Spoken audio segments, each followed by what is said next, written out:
Jelang perayaan Natal di Kota Makassar, pihak kepolisian mulai memantau penerapan protokol kesehatan di sejumlah gereja. Hal ini dilakukan agar ibadah Natal sesuai aturan protokol COVID-19.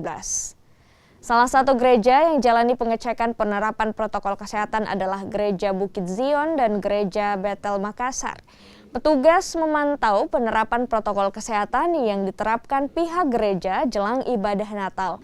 Nantinya pihak gereja akan melakukan pembatasan jumlah jamaat ibadah Natal dan hanya mengizinkan sekitar 50% dari kapasitas gereja. Selain itu, jemaat juga telah menerima vaksin COVID-19. Kami laksanakan sesuai protokol kesehatan yang sudah diatur pemerintah, Pak.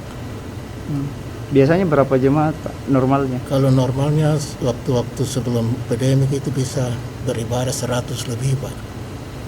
Cuma sekarang ini paling 50-an. 50 sampai 60 maksimal. Itu pun mereka harus daftar dulu yang mau hadir, Pak. Sedang memantau dan mengecek kesiapan. Ada sekitar 6 gereja yang ada di wilayah Polres Pelabuhan Makassar. Ya, pengecekannya terkait dengan kegiatan yang akan dilaksanakan untuk pelaksanaan ibadah Natal dan Tahun Baru. Nah, memang ada beberapa gereja yang tetap melaksanakan onsite, ada juga yang tetap melaksanakan online, ya, secara daring.